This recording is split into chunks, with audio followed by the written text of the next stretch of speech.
டக்குன்னு ஒரு டிப் இன்றைக்கி நம்ம பீட்ரூட்டோட மருத்துவ பயன்களை பற்றி பார்க்க போகிறோம். இதில் நைட்ரேட் கண்டென்ட் அதிகமாக இருக்கிறதுனால இது சாப்பிடும்போது நைட்ரஸ் ஆக்சைடாக கன்வெர்ட் ஆகும். இதனால் ரத்த நாளங்கள் விரிவடைஞ்சு ரத்தத்தில் கெட்ட கொலஸ்ட்ரால் படியிறது, அதுமாதிரி ரத்த கொதிப்பு வராமல் பாதுகாக்கும். இருதய ஆரோக்கியத்தை நல்லாவே பாதுகாக்கும். சக்கரை வியாதி இருக்கிறவங்க தாராளமாக எடுத்து வரலாம். காரணம் இதில் ஆல்ஃபா லிப்போயிக் ஆசிட் மற்றும் நார்ச்சத்து அதிகமாக இருக்கிறதுனால இன்சுலின் ரெசிஸ்டன்ஸ் கம்மி பண்ணி ரத்தத்தில் சக்கரை அளவை ஏற்றாமல் பாதுகாக்கும். வெயிட் லாஸ்க்கு ரொம்பவே ஹெல்ப்ஃபுல்லாக இருக்கும். பீட்டா கரோட்டின் சத்து அதிகமாக இருக்கிறதுனால கண் சார்ந்த பிரச்சனைகள் வராமல் பாதுகாக்கும்.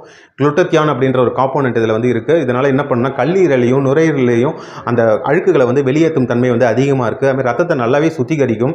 கர்ப்பிணி பெண்கள் எடுத்து வரும்போது குழந்தையோட மூளை வளர்ச்சிக்கு இது ரொம்பவே ஹெல்ப்ஃபுல்லாக இருக்கும். வைட்டமின் டியோட அப்சார்ப்ஷனை அதிகப்படுத்த தன்மை இந்த பீட்ரூட் மட்டும் தான் அதிகமாக இருக்குது.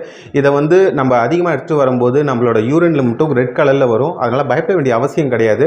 முக்கியமாக இந்த ஆக்சைட் கண்டென்ட் அதிகமாக இருக்கிறதுனால அந்த கிட்னி பிரச்சனை இருக்கிறவங்க இதை கம்மியாக எடுத்துக்கலாம். அதுமாதிரி லோ பிபி இருக்கிறவங்களும் இதை எடுத்துக்கிறத அவாய்ட் பண்ணலாம். ஆரோக்கியமான வாழ்வியல்.